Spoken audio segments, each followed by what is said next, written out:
Bonjour, je suis Camille Moreau, je suis docteur en philosophie et bienvenue dans l'ABCD Rose, l'abécédaire des roses qui déshabille le langage. Ça y est, on est arrivé, voilà le dernier épisode de cet ABCD Rose commencé il y a 52 semaines.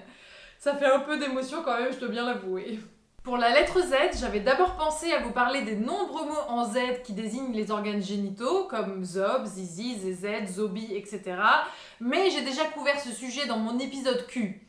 Je veux dire mon épisode sur la lettre Q. Bien évidemment, tous les épisodes de cette série sont des épisodes Q. Mais comme on arrive à la fin de cet abécédaire, je me suis dit que c'était la dernière occasion d'aborder les signes qui ne sont pas vraiment des lettres, mais que nous utilisons tout de même dans nos pratiques d'écriture quotidienne. Il s'agit des emojis. Et plus particulièrement du sens sexuel de certains emojis.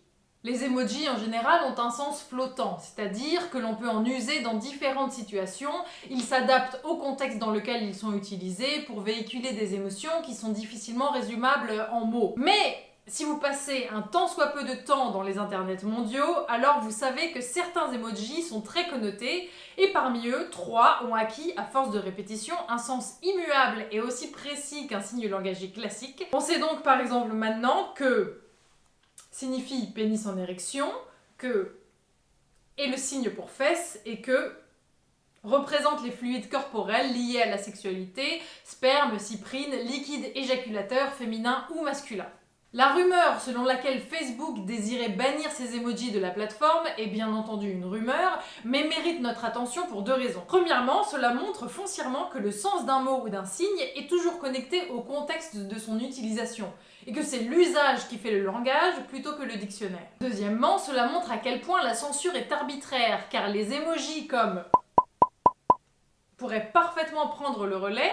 J'ai d'ailleurs un petit jeu à vous proposer, c'est de prendre la liste des emojis dans votre téléphone et de faire l'inventaire de tous ceux qui pourraient avoir un sens sexuel dans un certain contexte. Vous allez être surpris du nombre d'emojis qui pourraient entrer dans cette catégorie. Si jamais donc une des plateformes de réseaux sociaux décidait de bannir tel ou tel emoji au prétexte qu'il a un sens sexuel, les utilisateurs ne seraient pas longs à leur trouver des remplaçants, rendant l'entreprise de censure parfaitement inutile. Je sais pas pour vous, mais moi pour ma part, je trouve ça plutôt réjouissant. Et vous, apprenti érotologue, vous en pensez quoi ? N'hésitez pas à commenter. Quant à moi, je ne sais pas quand est-ce que je vous retrouverai sur cette chaîne. Peut-être la semaine prochaine, peut-être dans un mois, peut-être dans un an, peut-être jamais, j'avoue que je ne sais pas encore. En attendant, vous pouvez bien évidemment vous procurer tous mes livres, vous pouvez regarder à nouveau tous les épisodes de cet abécédaire, vous pouvez visiter mon site internet, et surtout, n'oubliez pas que le plaisir soit avec vous.